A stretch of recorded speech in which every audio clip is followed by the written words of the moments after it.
All right, before we start, we just want to say just how thankful we are to be able to speak in front of all of you. Our families, our teachers, and of course, the graduating class of 2015. And now they're all sitting here waiting to graduate. But I'm not sure how many of us understand the importance of this situation. We've been attending school for over 14 years, 14 long, grueling years. That's over 3/4 of our entire lives, either spent here at the ISI or abroad. And now, it's time to move on, to start again. A clean slate, so to speak. But with this graduation, we mark the end of our childhood and our days of nostalgia, from the good old times of Yu-Gi-Oh!, Tamagotchi, and Pokemon, whatever it is we do today to have fun. And we always get this impression that the past 14 years were the best years of our life. But don't let it be that way, because hopefully we have another 60 years to make the most of our lives. And if you think that incessantly writing journals, reflections, proposal forms, and extended essays were the best years of your life,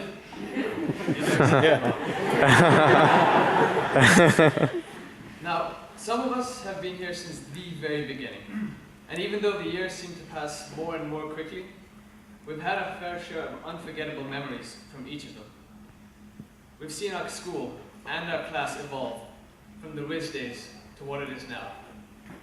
This luxurious campus with this class that has grown so close over the past decade. As time progressed, we eventually found ourselves in the first years of the IB program, and I'm sure many of us thought, what did I get myself into? If there is one thing that I learned during those first few months, it is that no one gets through the IB on their own. Having gone to many different schools throughout my life, I have had the opportunity to experience various student communities, and I can safely say that no experience I have had can even begin to parallel the one that I had here. We are more than a group of 36 students. We are a family. Of course, like all families, we have had our trials and tribulations. But even more than that, we have memories that will last us a lifetime. Like the time Ayush kept a whole household up till 5 in the morning with nothing but his laughter.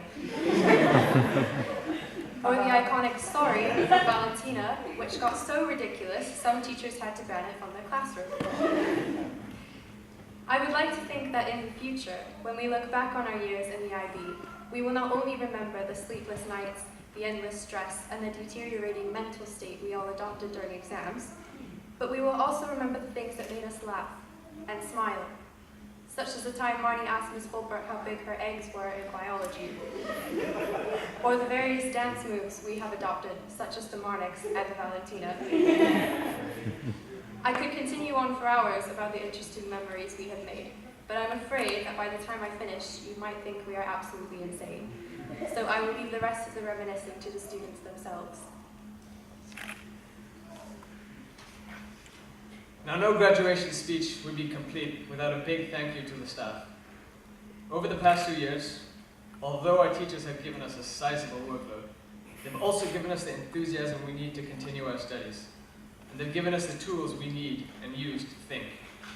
Though I realize that even with these tools, we all sometimes have a problem with that. But we can't thank you individually. There's simply too many of you. But please know that we do not take you for granted.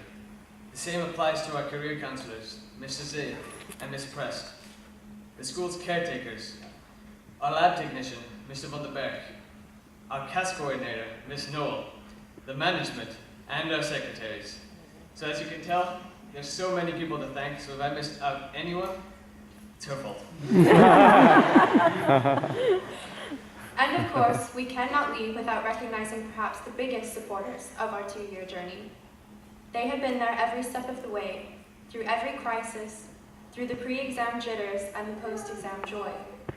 They have been there to make your coffee after your many sleepless nights, and they refrained from any comments upon walking into your room during exams and seeing the explosion of notes scattered on the walls, the floor, the desk, and probably even your bed. Even your siblings played a role, perhaps in provoking jealousy in many of us as they completed their hour of homework and spent the rest of the evening relaxing. Or if you have older siblings, they were a reminder the IB does end eventually and you will survive, even if they enjoyed a silent laugh watching you write your extended essay as they thought, been there, done that. These wonderful people, sitting in the chairs before you, are probably experiencing so many mixed feelings about this night.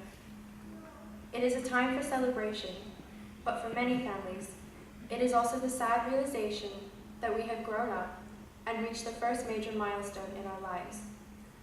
Do not forget, in your busy and happy evening, to take a moment and thank them for everything they have done, because let's face it, without them, we would be nothing. Now, all of us together have made this quite the intimate community, a community that other schools are not always so fortunate to have. And it's comforting knowing, no matter where we go from here, we'll always have our roots in this school. And so taking our first steps into this brave new world will be easier, knowing that we always have you supporting us. Before we wrap things up, we would also like to take a moment to recognize another important figure in our lives. Even though he was unable to see our journey through till the end, I'm sure many of us thought of him as we counted down the days until the end of the IB. So to honor Mr. Clemo one last time, we would like to present the students with their final countdown. So DPs, this is it. You officially have 0 days, 0 hours, 0 minutes, and 0 seconds left of the IB diploma program. We want to wish you the best of luck in your future endeavors. Congratulations, graduating class of 2015. We did it.